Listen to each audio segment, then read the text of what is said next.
Hey, everybody, welcome back. I'm Emily Moyer from Off Planet Radio, and Dani Katz from DaniKatz.com is with me, and from Words Are Matter. And we did no pre-show, and we're going to do very little introduction today because Dani has fire right now, so fire hose, let it rip. Hi, Emily. Hi. Well, we started a new pre-show, and Emily cut me off. I was telling her that I was in a rage because I just started listening to the Barry Weiss Joe Rogan, and aside from her being pro Joe Biden and whatever her dumb like Jew stuff is,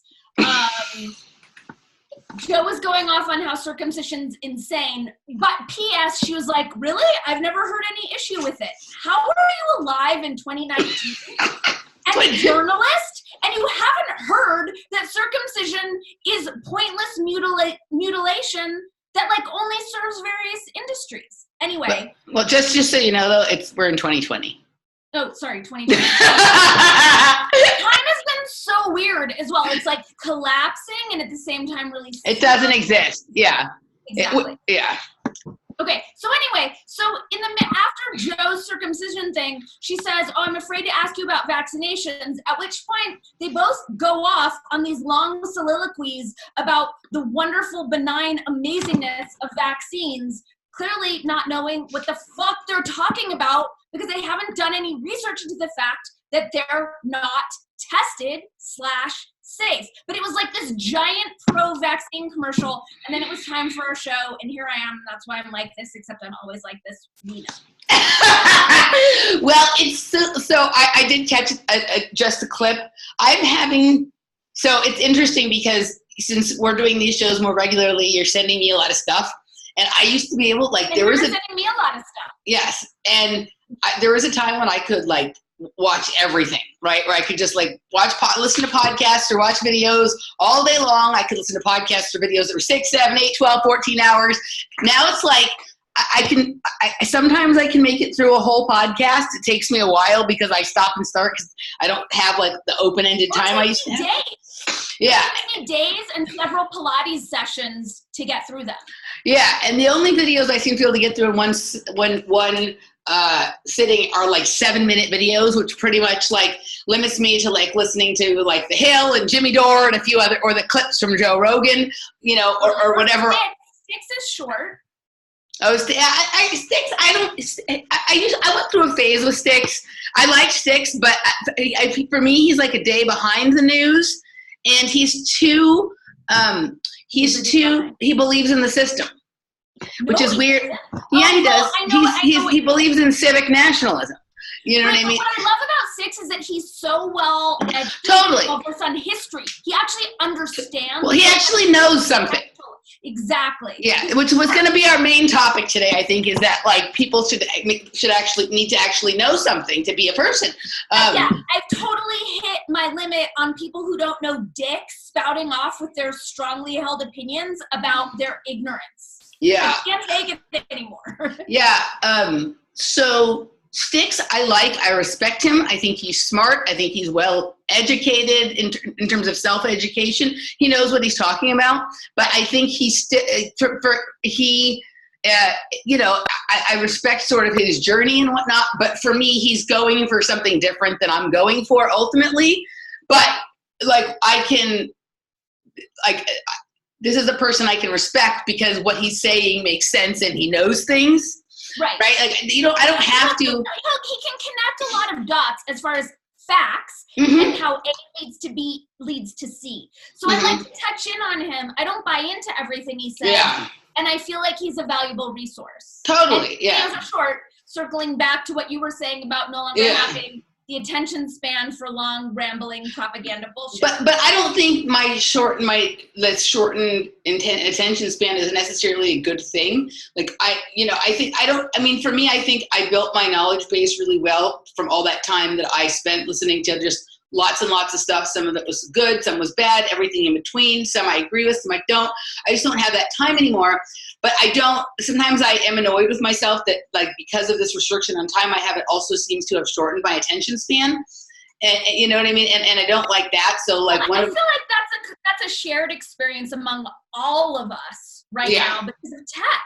Yeah, I don't like it. And so one of the things I'm doing with one of the shows I'll be doing this year is that the person I'm doing the show with, we're going to each pick, podcasts. And I know he watches hours and hours of podcasts. The other has to watch. And so I'm going to have to start listening to longer shows again. And I think that's going to be a good thing for me. So I'm excited about that. And I think it's good discipline for me. But yes, so I haven't listened to all of the Barry Weiss interview. I did see the clip where she was asking Joe why he liked, why he, like, what's your Tulsi thing about, right? And meanwhile, she confessed that she likes Joe Biden and Elizabeth Warren and those types. Like, Elizabeth Warren's probably too progressive. She likes she likes Amy Klobuchar. She likes Amy Klobuchar. She said Klobuchar and Alzheimer's guy. But I haven't finished it. I just finished watching the Tim Pool that you sent me. Yeah. But this is what I'm talking about. When she asks why he's into Tulsi, and I've had this with friends of mine as well, it's like, you don't know anything about Tulsi if you're anti-Tulsi, so shut up and get curious. Don't wield an opinion based on nothing, especially if you're allegedly a journalist. There's only two reasons for anyone to be anti-Tulsi. If you don't know anything about her, or if you know everything about her. Because if you know everything about her, then the questions which you never hear, the people who are super anti-Tulsi, the things that they always bring up is that that she's Hindu and that she's friends with Modi, who's the dictator, or not, whatever. He's in the government of India. What's wrong with being Hindu? Why is that? No, she's because they just like they say she's an Assad toady. They say she's a Modi toady. Right, she's not. No. Has that opinion. Of course not. But this has been spouted over and over in the media. So the people who are anti her, there's a few things they cite. They cite that she is because she's Hindu and she's a quote unquote Modi toady. That means she believes in Hindu nationalism, which means she also believes in possibly white nationalism or other forms of nationalism, which is hilarious because she's not white, right? So you hear that from them. Again, ignorant, a fake opinion formed by ignorance. No intelligent, well-researched human. Right. So there's that. There's the, she at one time back in 2001 or 2002 was anti-gay marriage. And hold up. She made a statement about it when she's not. I know. She changed her mind and rescinded. Right, she rescinded, and also was anti-gay marriage like for fucking ever. And so was Barack Obama, and so was everybody else who's in the race at that same period of time that she was. So were they. So she held the standard Democratic position on that, and apparently everyone else is allowed to evolve, but she's not. Right. Right. So, like Hillary Clinton's was allowed to have evolved from the space of calling black men super predators to now being, like a woke SJW. But Tulsi Gabbard's not allowed to evolve on her stance on gay marriage. So there's that one. And then there's some people, and they think her anti-war position is too extreme. And what's scary is that actually is the most reasonable position, because those people who are saying that, and I'm not saying it's reasonable, but it's generally people who have been like Republican war hawks their whole life, and they like her feistiness and her calling the left out on things. But for them, they firmly believe that America should be the police of the world, and they've always thought that. So this isn't them holding her to one standard that they haven't held others to in the past. So it's terrifying to say something like that, but that's the reality. So then you have. I don't think it's terrifying. I think it's reasonable. That's an educated. But it's terrifying it's terrifying that that's the most reasonable. You know what I mean? Like that's where we're at. That's the most reasonable. Okay. So those are the people that don't know anything. Those are the reasons that they. Right. And then there's the people that know everything about her, which would be somebody, I don't know everything about her, obviously, because I don't know her personally, but I've looked deep enough into her that the issues for me are there's one obvious issue, which will be for everyone, is she's a politician. And she does have, even though it's a contracted platform because she's pissing off people, she still does have a political platform, and she got there somehow. And it's hard to get into that if you're not playing ball at some level, but it's not impossible. There's been a few. There's been Cynthia McKinney and Dennis Kucinich and a few others. But the things that I'm concerned about are none of the things that we just talked about. the things that are question marks for me is her connections with both the CFR and the CNP, one being a right-wing organization, one being a left-wing organization. So right. We've talked about that, and I don't know enough about it to go into it, but I acknowledge that that's like a realistic red flag. I have a new red flag on her, which is, and I've said this before, she doesn't seem to understand what's going on in China, which kind of ties into her hypercritical stance on what the dude in the Oval is doing with the defense budget. It points to me that she doesn't get that. Regarding what happened with Iran and the taking out of that Soleimani terrorist psycho, she did not handle that like a graceful leader. She, like every single other dumbass, took it as a chance to attack the dude in the Oval and get to fear-mongering. And this ties into the stuff that you were sending me this week about the footage that was leaked, the Veritas footage on Bernie. We'll get to that, we'll get to that. But this ties into it as far as, like, I want to see my candidates' leadership qualities. I want to see you lead a nation, right? And that's why people think they liked Obama. Because regardless of what scuzzy shit he was doing and how much he was selling national security down the river, he was holding the country with the languaging and the sort of he was good at NLP. Well, he was like maintaining as though he had our backs and we were going to be good. And this was one of the first moments where I saw Tulsi like in action of like, okay, she went to fear and created more fear and more dissonance.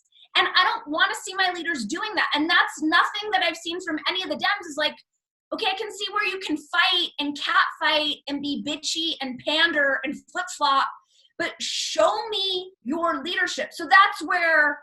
Yeah, so I think that's reasonable. I think obviously, like your thing about her position on China, my guess would be is if we sat down for a one-on-one conversation with her and had a conversation, she'd prove to yes, understand the nuance of it. I think she's chosen because she's already confusing enough to a lot of people to keep her candidacy fairly simple, like on the main stage, and have it be about what, I'm not saying it's the right thing to do. I'm telling you what I think she's doing. I get it. I'm telling you I disagree because when Joe Rogan asked her about what, we've talked about this before, so I don't want to go back over it. She clearly didn't know what the fuck he was talking about. Oh, okay. So that's possible. You know, I think she is hyper attenuated to issues related to foreign policy regarding war and to getting us out to regime change wars, right? She's running a topic-based campaign, it's right? Like Andrew Yang's freedom dividend. It's the same thing. Her thing with the turf wars. Yeah, but hers is in I think. There's a little bit more, I don't want to say validity because there's validity to the... more validity because she's not like a socialist shill. Right, well, and also she's not talking about a future scenario that doesn't have to happen. She's talking about something real and legit. Like, I give her way more credence than Yang. I agree. So, but I also think that she is a very sturdy, steady, and measured person. But within that, we have to remember she was and is a soldier, and she probably has a certain level of PTSD that hasn't been dealt with. And so I have two opinions on this. I'm of two minds on this. I'm of she talks constantly about the cost of war, and she's suffering from that cost of war, and she also needs to get it together if she's going to be the leader, right? So she like both things are true. I think people don't recognize that even some of the toughest, strongest minded, most unflappable people can suffer from PTSD, and they would do well to understand that because it's one of the things that needs to be taken care of. Like what's happened to the veterans in this country is terrifying. So she's in some ways. 100%. But are you saying that she's acting like in an obviously unhinged way? I haven't seen that. No, I don't think she's unhinged. But even for somebody who is as measured and seemingly together as her, there's the most amazing leaders I've ever seen. Probably, if you got to know them, they have still one or two little issues that can get their knickers in a twist. And her knickers got twisted. Well, I think that's every human on the planet. She's clearly done a shit ton of work. Her languaging is so clean. You don't get languaging that clean without a certain degree of mindfulness and self-awareness. Yeah, I agree. So she's not perfect. And, I do think, for people who know the things about her that I know in terms of some of her past associations, there's two ways to look at that. There is that she is deep working for both sides, or she's taken a look at both sides and she figured out that shit's nasty and she wants to do something different. If that's the case, then at some point we need to hear more from her on those topics, right? But I also understand that delving Does the mainstream know anything about that? Well, the mainstream is part of those organizations, but they think they're good, right? So I'm not making excuses for her. To me, if you've been involved in those things and you don't think they're good, you need to say so. But there's people who would say that if she started saying stuff like that at this point, it would scare people who might be voters away because of conspiracy theories. Yeah, that's a terrible idea for her to speak to whatever it is you're talking about that I don't even know what that is. Yeah. We're not the people who are going to decide this vote. No. She has to speak to the mainstream. That's why she hasn't chosen a stance on vaccines. She hasn't come out as anti, but she also is, like Buttigieg, the only ones who aren't pro. She's strategic. Well, what I appreciate this, and this goes, you can't say this for many other politicians, is she really only firmly has positions on things she actually knows something about, which is the topic of tonight's show, is actually knowing things, right? Actually knowing things, and once you know things, you can't just pretend you don't, you can't just pretend you don't know them, right? And we're going to get into that when we talk about the Project Veritas video. And at this point, if you are in any kind of position of influence or power, not knowing shit is not acceptable. I 1,000,000% agree, and it feels like not knowing shit is an actual conscious strategy for people in power. Yep. To avoid any sort of onus or responsibility. The whole thing is just really infuriating. Did you ever see that video years ago of Luke Radowski from We Are Change confronting Debbie Wasserman Schultz about the NDAA, the National Defense Authorization Act, and you could tell that she had no idea what he was talking about. She looked panicked. She looked like she was going to noodle in her pants. And he was actually having to be like, it's okay, don't worry. He had to calm her down because she looked terrified and embarrassed. Not because she was getting questioned on something that she's shilling for like usual, right? But she actually had no idea what she was talking about. She's too busy covering up Hillary's emails and shit like that, you know what I mean? To actually know something about anything that was important. Yeah. Laura Friedman voted not only pro-mandatory vax for California, but to make medical exemptions illegal. I called her office. She said, I didn't actually have time to read the bill, but according to what I've seen in the media, it seems like a good idea. What the fuck? Yeah. You shouldn't be allowed to vote if you don't know what you're voting on. It's your only job, which is yet another reason why this impeachment sham is so lame, because is anyone doing their jobs right now? No, they're just playing into the sham show to save Adam Schiff from fucking prison for being a baby fucker. So, okay, couple of things. So there's two ways to look at this also, right? This is what she did. She's voting for things she doesn't know anything about, is the same thing all the Americans, not all of them, but a good portion of Americans who vote do. A lot of people vote based on, they just vote by party, or they vote for who their parents voted for, or who their friends are voting for, or who the trendy person to vote for is, or who had the prettiest sign. And so in a sad way, that does make her a representative of the people, right? Because she's just doing what they do. But because she is getting paid to do her job, right, and likely getting paid in other ways than just publicly, she actually should know a few things. And the fact that she would even say that is terrifying. The fact that they haven't even concocted a better cover story than that. When I was little and I told a lie or I didn't know something, I have my cover story all worked out, long before anybody ever came to me and asked me about it. When I was 4. Of course. Yeah, right? When I did something I knew was naughty. Right now. Yeah. My nephew was 5, and when he had to go to the hospital because he had a Lego this far up his nose, he had already concocted the story that the Lego fell into his nose, right? Like he was ready with that story when they asked, right? Like, and she just didn't. She's like, I can't, I stuck it up my nose. You know what I mean? Like, which is just like, okay, so it's just, a few weeks later, my nephew also stuck a blue M&M up his nose, and fortunately he was able to blow it out. He then ate the M&M. Amazing. Right. I hope the Lego was blue too. But so whatever it is, we're dealing with a consciousness that apparently is equal to a 5-year-old's, but not even as good. I don't understand. But yeah, like, I mean, that's the sad state of things. Yeah. So I would like to acknowledge that you sent me not one, but 2 Tim Pool videos. Yeah, Tim, there's some so unexpected from you. Well, so okay, so this I'm narrowing in on what exactly it is that bothers me about Tim Pool, right? And it's still the thing that I've always said is that he's when I say non-committal, you can look at something objectively, right, and not be non-committal that way. But he does this special trick that sometimes makes me wonder if he's there to confuse people or keep them in a stuck space between, right? Where he says something, and then with the very next thing he says, he unsays the thing he just said. So he has that little thing he does, which and then the other thing is I think his videos are quite. He's just a journalist who's covering both sides. Yeah, but there's something different. I've been watching, like, there's some people who journalists I can listen to who can be like, look, there's this perspective, there's that perspective.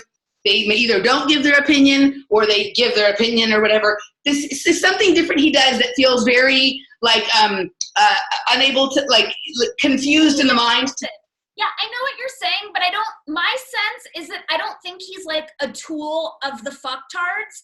I think he's Well, I think he's an unwitting fool of the fucktards, because like they don't worry about people being very attracted to Tim's like information, because his biggest thing that he's worried about, he doesn't ever want to be conflated with a conspiracy theorist, so it keeps people out of the conspiracy pool on a certain level.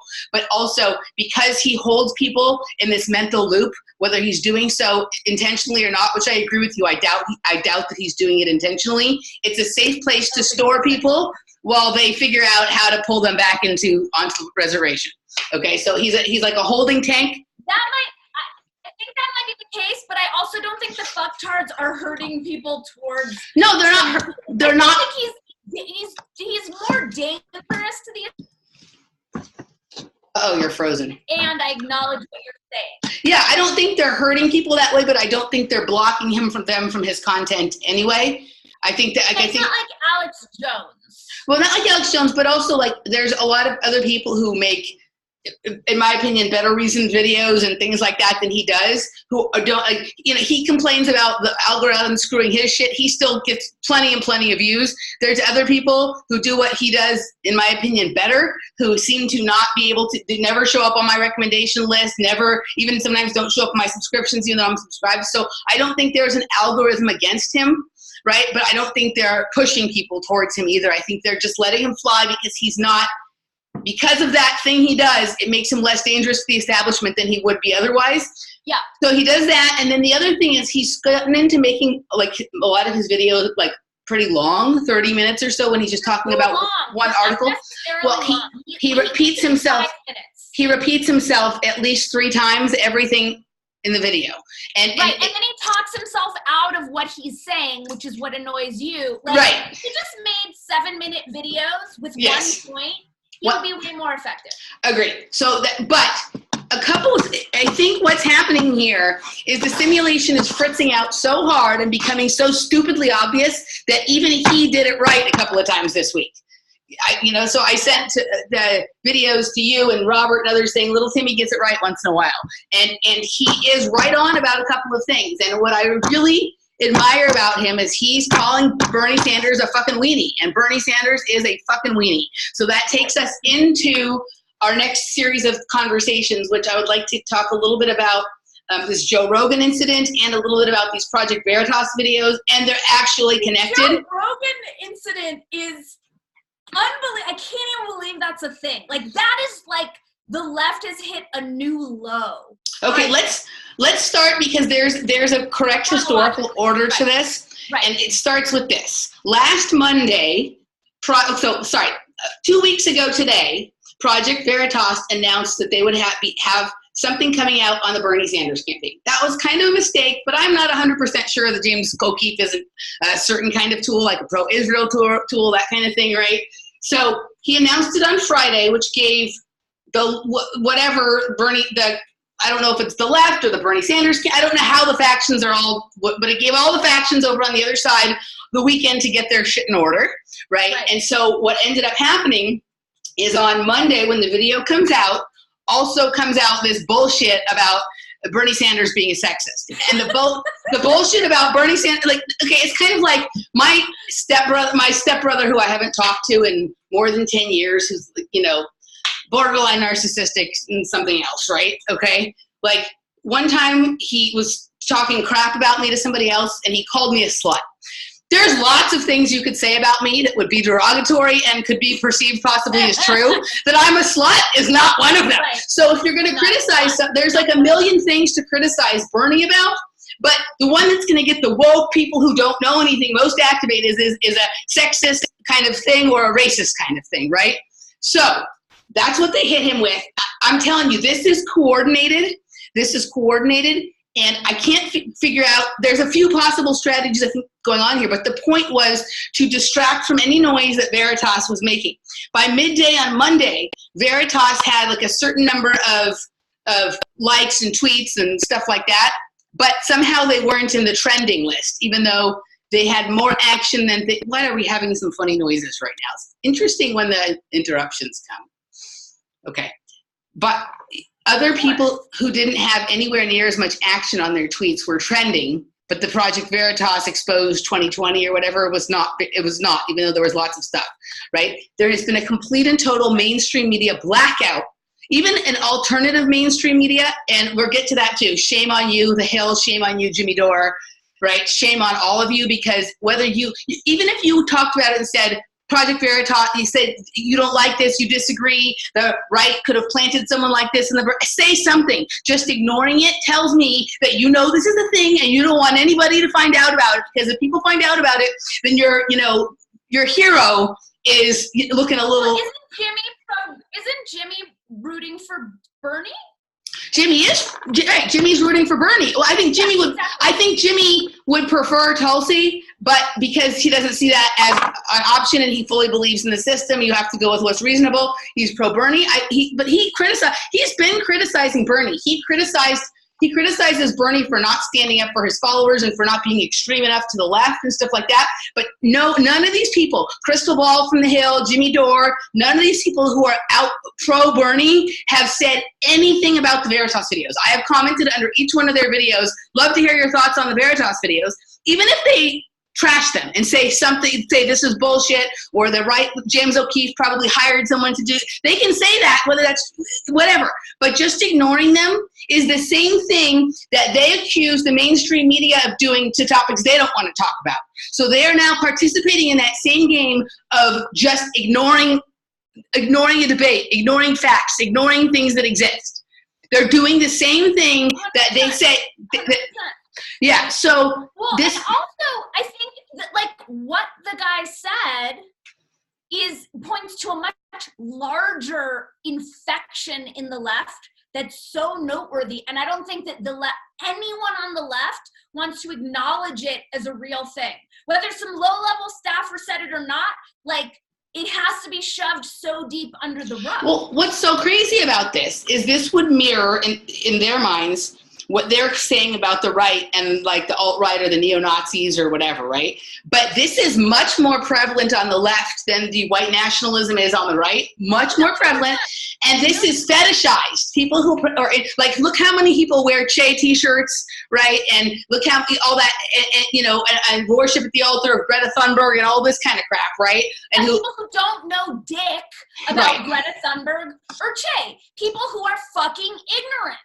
Right. So, but So here we have, like, they're accusing people of doing the exact same thing that they do, which is when you really know you're supporting a loser, right? So here. Okay, so can I just say something to augment this? Yeah. Because you sent me this and I knew that you wanted to talk about this today, I posted on Facebook yesterday. I have a lot of Bernie supporter Facebook friends. And I said, hey, Bernie supporter friends, I'm curious what your take is on the Veritas videos. Nothing. 100% of the people who weighed in with their opinions, 0% had watched the video. Yep. Like the same thing. It was like, Veritas is bullshit. He's a Republican. He's a comment. And I was like, did you watch? This is propaganda. What's propaganda about? Can you break down for me where in these videos of live recorded footage, none of them watched it. Everyone discounted it and had an opinion.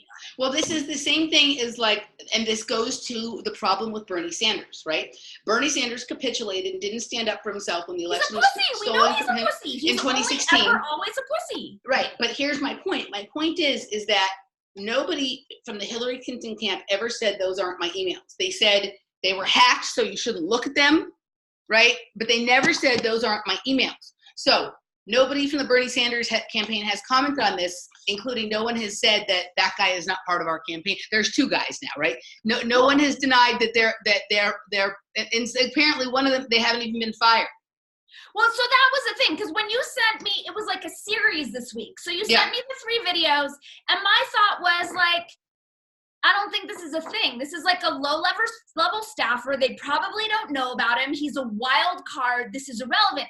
But then you sent me the other video with the cops where it seemed like Bernie's camp had his back. And then I was like, okay, now this is a whole different ballgame. If they're not publicly separating themselves from him, if he still has a job, if they both still have jobs, now this is a problem. Right, because so no one has denied that these people worked for the campaign.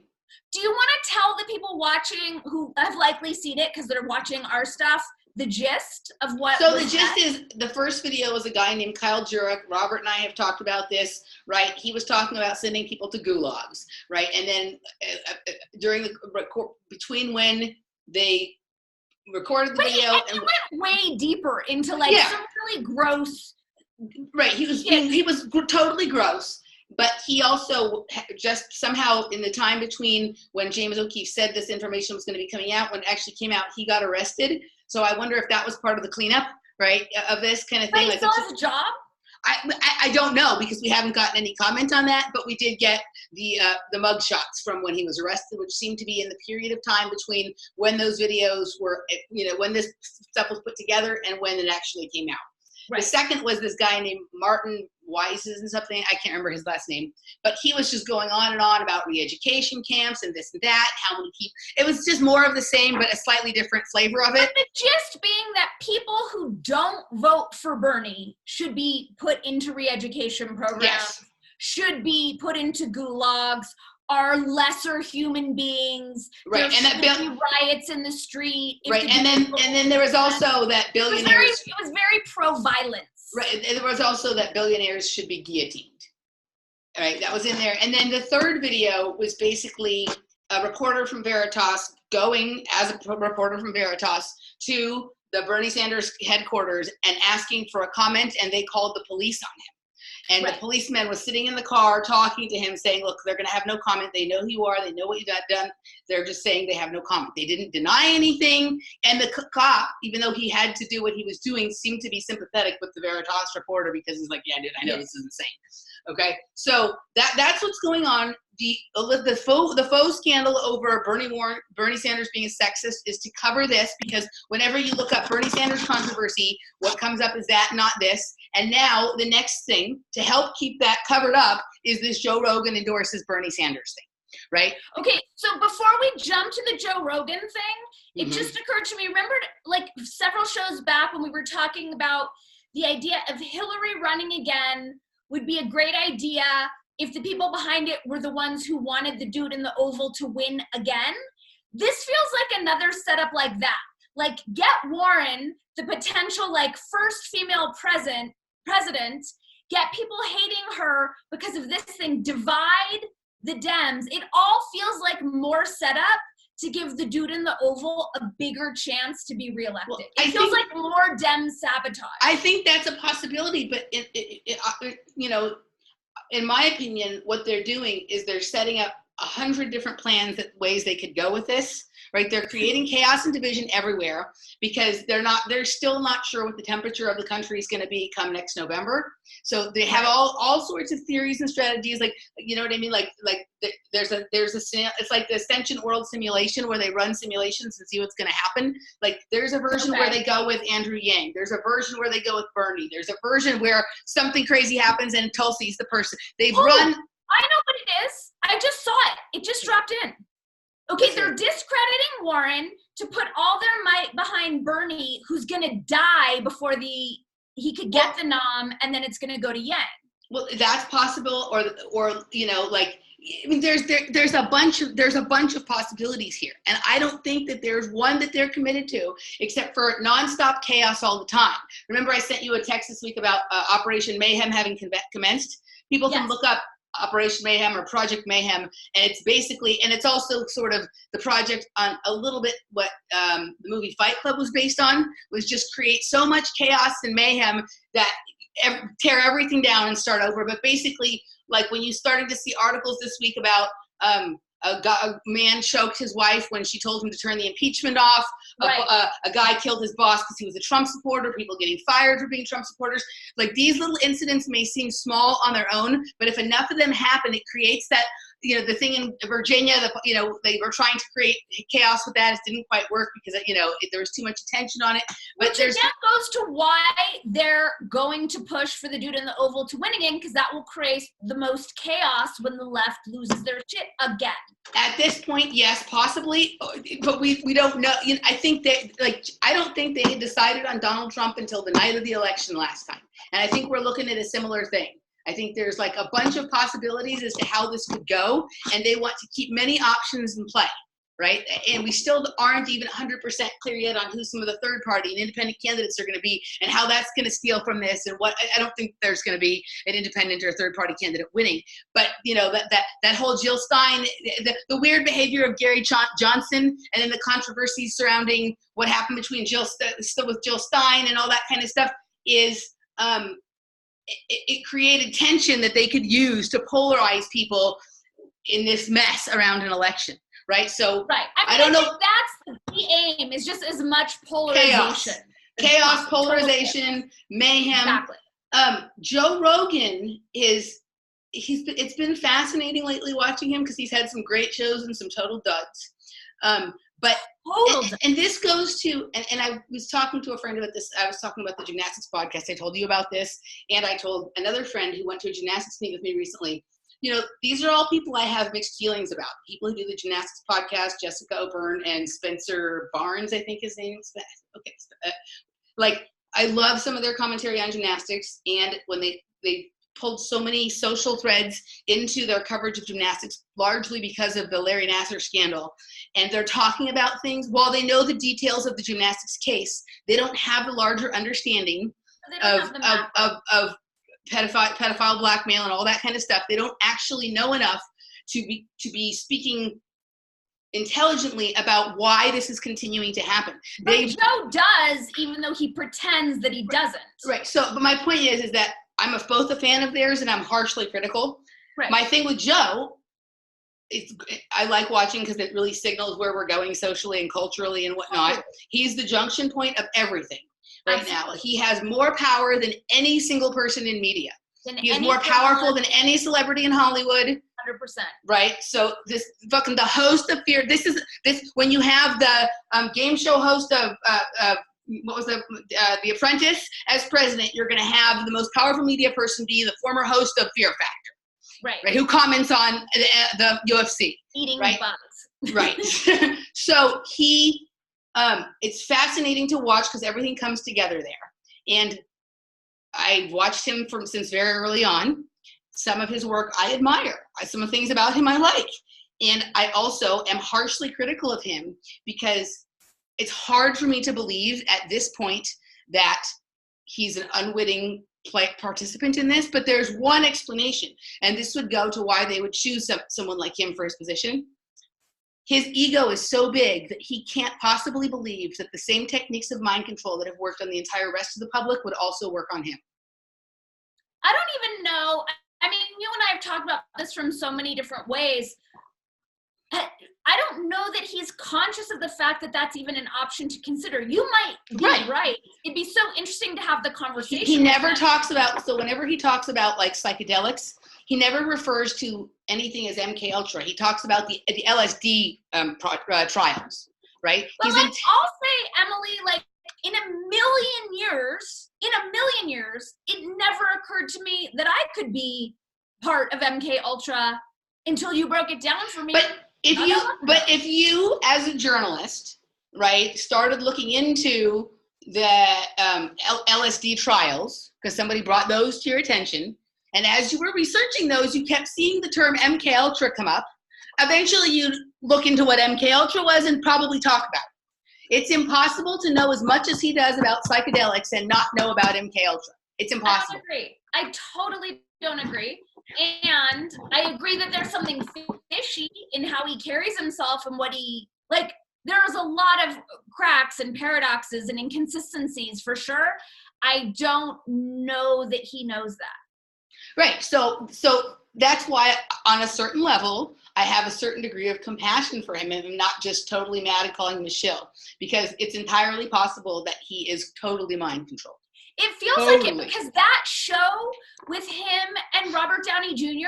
felt like both of their handlers. Oh, like, he's definitely so completely mind controlled. That's what I'm saying. Yeah, so to have two wild, bombastic entertainers have such a boring, low vibe conversation about nothing, I feel like their handlers were really on top of them.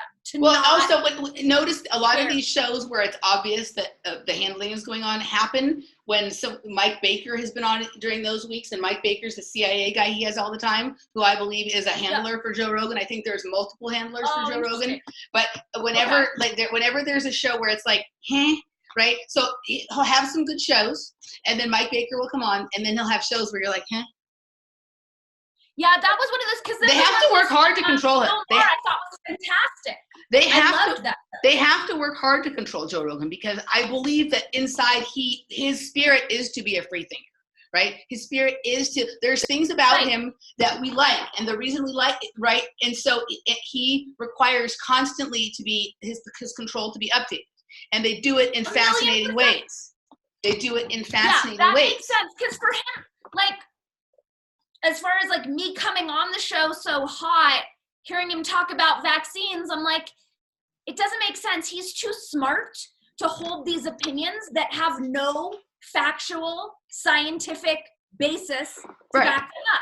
Right. But at this point, like he's very, so there's a part of him, and this probably goes to being short, that is really concerned about being right and being liked. Yes. And having the air of authority about you. Totally. Right. And so they found the little holes, right? They found the holes in his Swiss cheese, and they've plugged them up with giving him access to all of these really smart people. Like when you're like, a dunce from Boston who got knocked out a million times in the ring and has done a lot of psychedelics and used to host a show where people eat bugs. He's smart though. I think he is smart. He's smart, but he has certain elements about him that could be perceived as dunce, right? Right. Like I'm not saying, I do think he's incredibly intelligent. I think he's incredibly bright, right? And I think he's incredibly curious, and I appreciate that about him. But there's certain characteristics that can be plugged by giving someone like him access to someone like Neil deGrasse Tyson. How so? Like my friends are fucking what's it called? Kind of physicists, astrophysicists, right? Mm-hmm. I have this friend who's an astrophysicist who says he doesn't have to look into anything. It stops him from having to do research and gives 100%. Him more time to train and more time to do the things he likes to do. And do all that kind of stuff. So I'm just like, we're in a very complicated situation, right? And every time I get to a further level of clarity and honesty about myself, I do have I'm more harshly critical of myself and more empathetic to some issues about myself, more sympathetic to myself, have more compassion for myself. And so because I'm trying to grow as a person here, I also have to offer those same things to other people. So I'm going to continue to be critical of him when he does things that I think are wrong. And I'm also going to be compassionate when I see that this is a human being in a complex situation, just like me. His is even more complex because he has way more people looking at him than I've ever had looking at me. And so that kind of expands out how much, sympathy I have for him. And I look at him and I do think he's a person who loves his children. I think he loves his wife. I think he's passionate about the things that he does, right? And I think he's very confused about some things. And I think some of the confusion he's responsible for, and some of the confusion is because he's been a part of the same open air laboratory testing that we've all been part of, right? And nobody escapes it 100%. Yeah. And there's just recognition of what it is and awareness and expanding your awareness of it.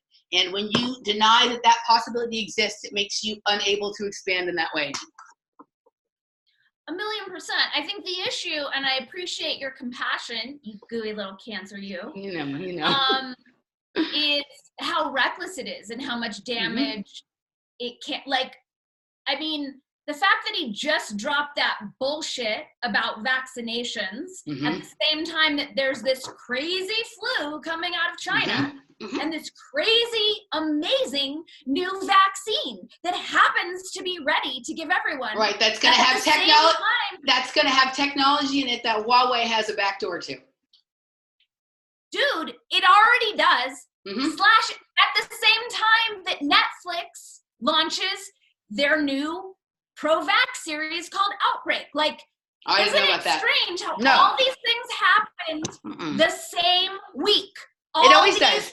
It always does. Did you ever watch OA? Right, OA the second season of OA came out the same week that the Notre Dame church burnt. And in OA, there was a house that had the same kind of rosette window that was part of how people were moving between realities. Right, so it's always there's two explanations. Right, we have that evil fox plan everything, that we live in a simulation, right? You know what I mean? And so, while there's always part of us that say, "Oh," or that it's a. Go ahead. Sometimes it's more satisfying to say that they're doing this to us. The complexities and how many things have to be managed and kept under control. I'm leaning more towards the simulation because I struggle to keep my bedroom organized. You have to be I know some highly organized people and they wouldn't be able to organize all of this crazy stuff. But whatever it is, there's no way that this is just happening natural. Well, that's not true. The simulation. No way. I totally disagree. This is 1,000,000% a coordinated effort by the globalists, by the people who are pushing Agenda 21 and Agenda 2030, 1,000,000%. They've been planning this for decades and decades.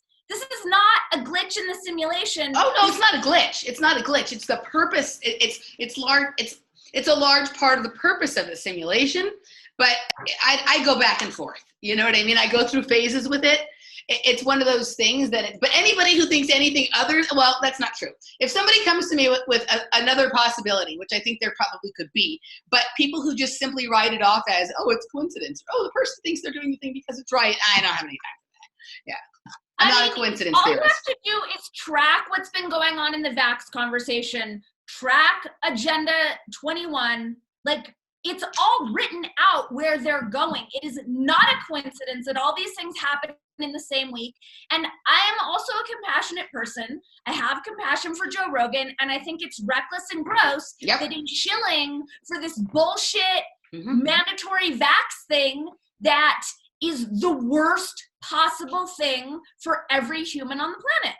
Well, for these man-made, engineered super viruses, this is eugenics, straight up. Totally, I agree. And I find it interesting that after she looked so stupid on the show last time she was on Barry Weiss with the whole thing about calling Tulsi an Assad toady and then not knowing what a toady actually was. Oh my God, how can she be she's so smart, but she's so dumb. That was insane. But it was because she has the East Coast white liberal Jewish education that teaches you certain things, and then But it goes back to like, can we not pass hearsay off as facts, especially if you're a journalist? Right. Going back to our theme, if you haven't done your due diligence and don't know what you're talking about, then shut up. Right. So I agree. So the fact that he would have her on again and the fact that she would agree to come on again after what happened last time shows that there was a point to her coming on. Kidding? And the point. He's pro-IDW. He's the one who wrote the IDW love letter. Right. Right. So there we go. So that's what I'm talking, that's the point. So this shows, right. And of course she's in those few weeks after Mike Baker was on, and she's very pro-Israel, and Mike Baker is pro-Israel. And, you know what I mean? So, so there's all sorts of stuff going on here. I don't think I sent you this, but I could, and I should I'll link to it because it's an interesting video. Del Bigtree this week interviewed a guy, I can't think of his name, but he's actually an economist, right, who fell into some vaccine information because someone he was dating had a kid with autism. And so he was working on his PhD in economics, but he had just started it when he fell onto this whole vaccine thing, and he ended up switching his topic to how letting this autism pandemic go on would be really damaging to the economy. And he did his research from that perspective, and it was fascinating.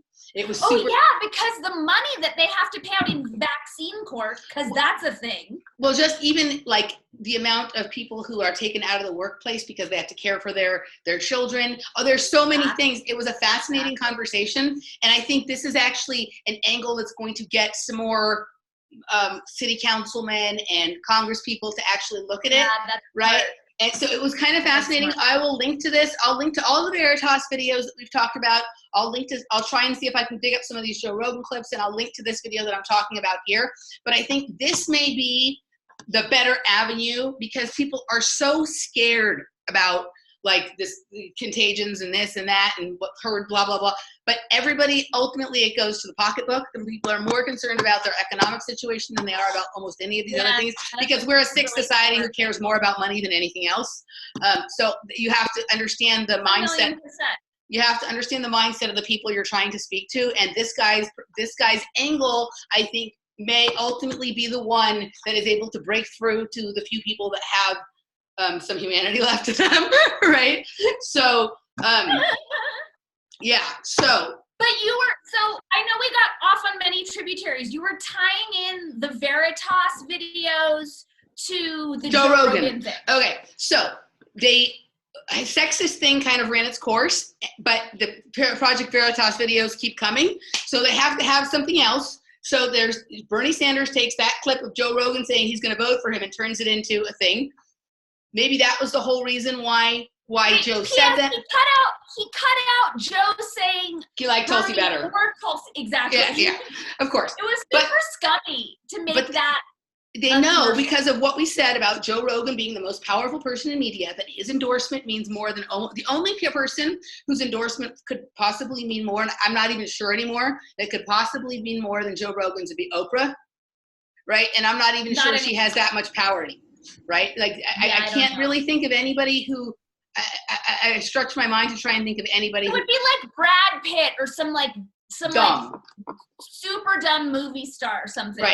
Right. So this is like, so now anytime you look up anything about Bernie Sanders, what's coming up is the Joe Rogan thing. So Project Veritas is getting buried further and further and further. So explain to the public what is going on with this commercial.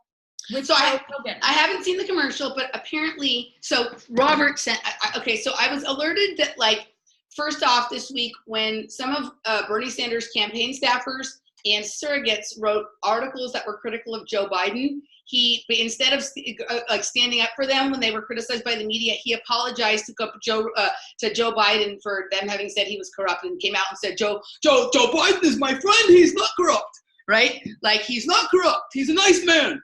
So that was the worst. You did him really well. Oh, I thought maybe that was bad, but okay. No, it was great. Okay, so that's what he said. So there's that out there. But I just lost my train of thought. What was I supposed to be explaining? You're explaining why Joe Rogan coming out as allegedly for Bernie, which he didn't even say. Right. He's a big thing. Right. Okay. It's the number one thing on Twitter right now. So this is the thing that everyone's talking about the mostest. So this is what's sad, and this is what Bernie Sanders is highlighting. This, he has an ad out on TV that Joe Rogan has endorsed him, and this is what it says in the ad. And anybody who thinks this is a good thing is terrifying. Okay, so Robert sent me this morning, that what the ad says is, quoting Joe Rogan, right? Joe Rogan is saying, "I think I'll probably vote for Bernie. He's been insanely consistent his entire life. He's basically been saying the same thing, his whole life. And that in and of itself is a very powerful structure to operate from." To me, that's a sign of a person that has not grown, evolved, expanded, taken in new ideas, read a book, had a conversation with someone he disagreed with, or anything. Oh, wait, I'm sorry. I thought the reason that you were bringing this up was because Bernie supporters were freaking out because Joe is an alt-right mouthpiece. Well, so we'll go. They kind of have a Nazi. We'll get there. We will get there. Sorry. So the commercial says this. So this is basically advertising to people that the thing that we should, the characteristic that's most important, that we should stand up for, that we should, galvanize around, is the idea of never changing our mind. I actually disagree. What I think that speaks to is that he's consistent and he's not a flip-flopper. That's different. Warren, the way Clinton. I didn't see the ad, and people, right. And it's crazy because it was never recorded as an ad. It was taken out of context and being completely warped into an ad. But I thought he was talking about his record as a politician. Right. So not flip-flopping is different than right. But right. Not flip-flopping is different than saying the same thing the whole time. You cannot flip-flop and evolve your position with more information and speaking clearly about it. You can always be on the side of the people and evolve your positions on things. So you can talk about it differently. You can find a more expansive and interesting way, and a way that offers more freedom to people instead of less, right? You can evolve all of those positions. I understand your point. And I think being consistent in that, I do the things that are better for the people, right? Like putting the American people first or putting humanity first can be something that you never flip-flop on. But within that, you can have some nuance to the way you speak about that and the way you go about it, because you're a person who's doing a job for longer. And if you haven't learned anything over the course of those years that changes how you do things or what you say, that is concerning to me. Now, somebody being completely saying that, that this is moral at this point, and then later saying this is not moral without any really clear explanation of why and how they evolved to that position, right, is a problem. I don't think that this is an either or kind of thing, but always saying the same thing and never changing over the course of your entire life is the sign to me of somebody who has, it's like old people, you can't teach an old dog new tricks kind of thing, right? There's something wrong with it to me. Now, that's, in my opinion. I hear what you're saying.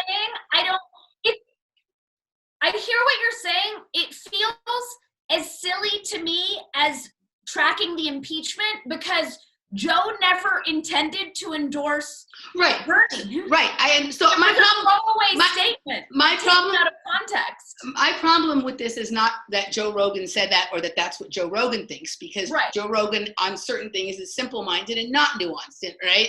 Okay, and is not willing to do the research and doesn't know all that much about some of these topics. The few things he does know, he repeats over and over and over, like about Operation Northwoods and like about, the LSD trials and whatever. But he only knows a few stories and he uses those all the time, right? He doesn't actually know that many things about the history of our government and the kinds of things that they've engaged in. So my problem isn't with Joe Rogan, but this is the thing that Bernie Sanders is used as the endorsement thing, right? And then on top of that, so that people are not questioning that at all.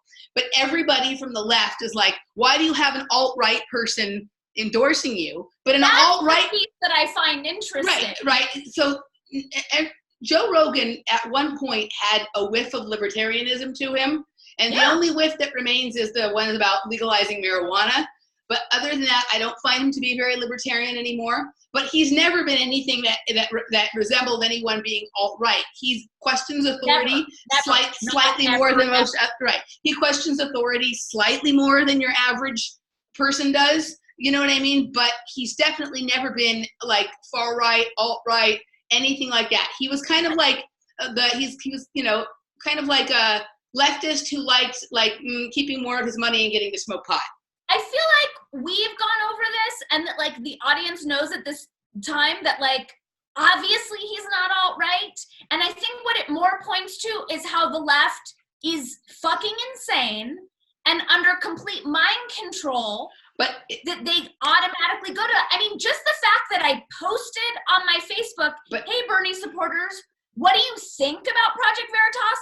I was called alt-right. Okay, but think about what a brilliant move this is for the social managers to move the Overton window even farther over. If now what Joe Rogan thinks is considered alt-right. But he's been considered alt-right since that bullshit Data and Society report came out over a year ago. But my dad doesn't know about that. Now my dad knows about it. Oh, I see. Now it's going massive. And now anybody left, anybody who's to the right of Joe Rogan is a full-on Nazi.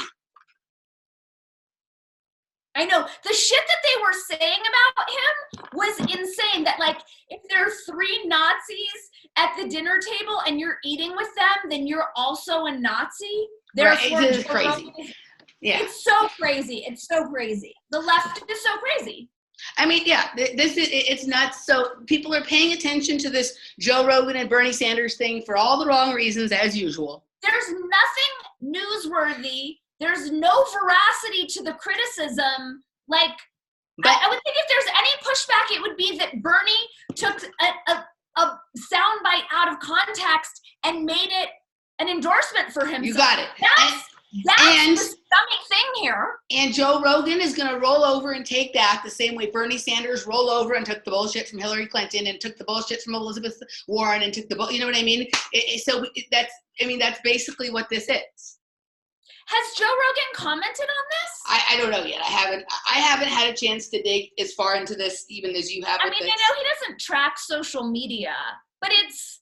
Oh, but he kind of does. He likes to pretend he doesn't, but he kind of does. Okay, it'll be interesting to see if he has a comment, because I just like, whatever. I don't even have an opinion on Bernie at this point. I don't have an opinion on any of it. I think the whole thing is so dumb.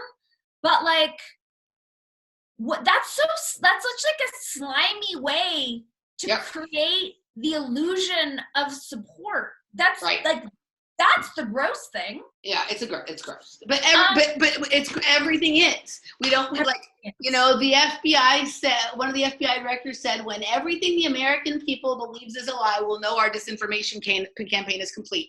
We're there, and we've been there for a while, but it's just becoming like, it's just starting to smell now. Like it's getting so stinky. So as far as, because we know that like, anyone who's calling Joe Rogan alt-right is not in control of their critical thinking faculties, right? Mm-hmm. That's a program, that's mind control, that's not an original thought, that's not a sane thought, that's not steeped in anything. So it's like calling Bernie Sanders a sexist or me a slut. 1,000,000%. Yeah. So over the weekend, I went to Taos with some ecstatic dance people, and I don't know them very well. And they're like the cool kids. So it's an hour-and-a-half drive, and I'm spending time with them. And they're, you know, they have different political, cultural perspectives. And one of the guys who was talking about, you know, living in this patriarchal, white supremacist society, and I'm just like, yeah, I don't agree. That's not my experience. He was like, stereotypes are good. We should stereotype people. And I was like, no, like any sort of identity construct creates separation. And he's like, well, what's wrong with identity?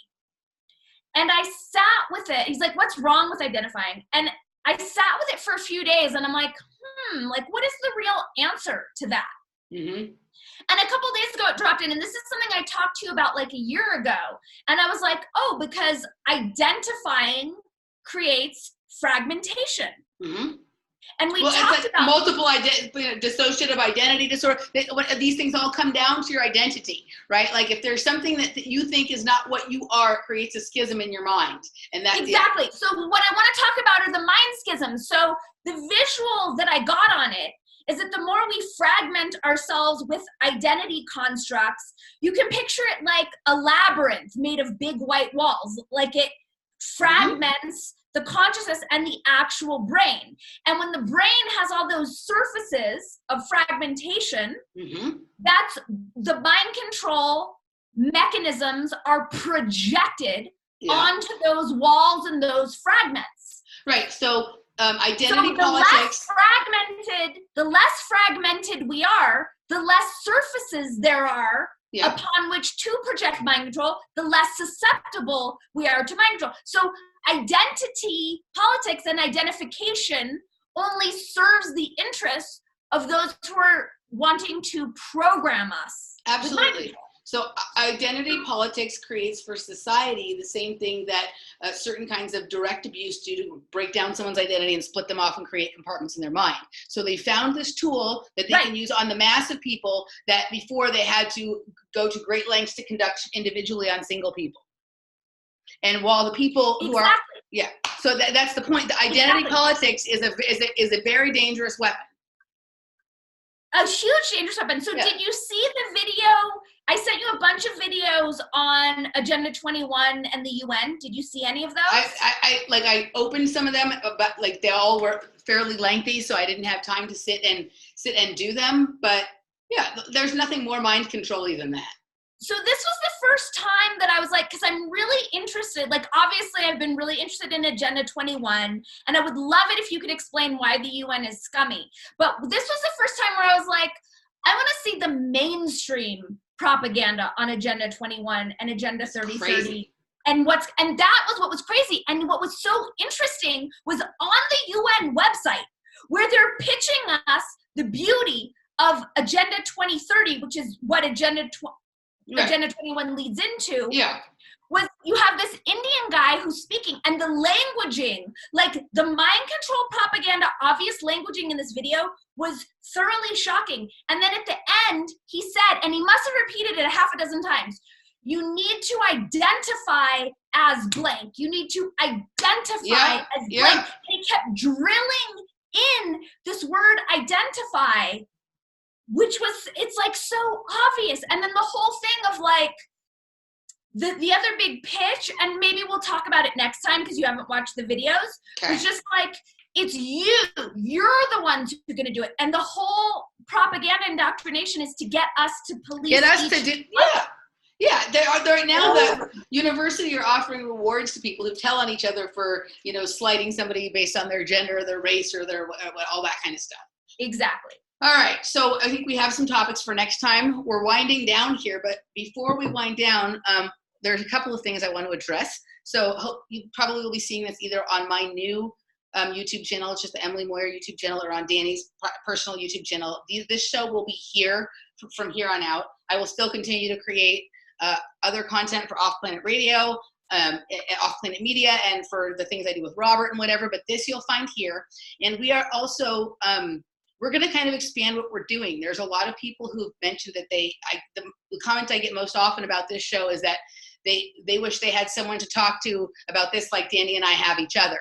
And so I think what we're going to do is we're going to create a live chat group, not just like a chat room or a chat box, but we're going to actually create a discussion group that will both have content that we are not going to put out publicly on YouTube, either because it's edgier content, that because even though none of us want to kowtow to fear about censorship, the fact of the matter is YouTube eventually is going to become someplace where we advertise what we're going to be doing elsewhere, because the comfort zone on YouTube has become increasingly contracted, as Dani would say, right? So, so there will be some content here, but there is edgier content in terms of just not wanting to be censored, but also maybe some content that is a little bit more personal in nature, and we don't want our families to hate us any more than they already do. That we would like to talk about, and we're figuring that maybe you do as well. So this would be a place where would be a live room where we would present other content that we are not presenting here, and that would be a chance for you to speak with us and to speak with each other and to meet people that you will be able to have these conversations with. And we haven't decided yet if we want to do this as something with a kind of monthly prescription. I don't think we're going to use Patreon because We're not using Patreon. My experience with Patreon with Off Planet Radio is they provide no service. They provide about $30 a month worth of services, in my opinion, and they take about $500 a month from our earnings. Plus they censor. Huh? Plus they censor. They said, yeah. So it's not. We're not allowed to use the V word on Patreon. Right. So we're looking at other ways of doing it. But the question we would have for you guys, and that we'd like to hear in Facebook comments and YouTube comments, is whether you prefer the idea of something. I think we're going to do 2 shows a month, and so then there'd be 2 discussions a month. If you'd rather have it be a recurring monthly subscription thing, or whether it would be that just that there be a per chat payment kind of thing, right? So you would pay a small fee to participate in the chat versus the monthly subscription. Right. So we're playing with both possible ideas. This part of the show will remain public and free, and then there will be other content that will be for a small fee, and deeper dives. Yeah, deeper dives and chances for people, just for conversations, for you to interact with each of us and with each other, and for us to learn from you, and for you guys to have some say maybe in some of the topics that get covered in the next show and whatnot. Ooh, like we're starting our own community. Yeah, there we go. So anyway, so we'd love to hear from you, and in the meantime, you can find Dani at danicast.com. You can contact her for language coaching sessions and for books. Transformational coaching. Transformational coaching. Up-level your life, empower yourself. You can find, absolutely. You can find me here. You can find me on Off Planet Radio. You can find me on Matrix Math with Robert Phoenix. Find me at Facebook at Emily Moyer. And you can contact me if you're interested in nutritional or consultation or life coaching, or we'll see what else I come up with. Anyway. Get your shit together. I'm getting well, exactly. I'm finding that the coolest thing is to just use the nutritional stuff as part of the life coaching, because it goes kind of along with it. It's like a step in it. So I'm kind of reformatting how I do things and stuff with my newest clients, and it's kind of interesting. I'm kind of liking the way it's evolving. Also, I have a workshop here in Los Angeles called Power Up 2020 on February 22nd. And it's going to be with myself, my friend Dr. Laura Wilson, and Masaki Miyagawa. I will be talking the metaphysics of sugar. There will be some yoga. There will be pyramid meditations and pyramid making. You guys are going to get to make those beautiful pyramids that Masaki makes. And we're going to have healthy snacks and drinks and laughter and chatting and all kinds of cool stuff. And so contact me at technobrat21@gmail.com if you'd like information. And we will see you guys next time. Bye-bye.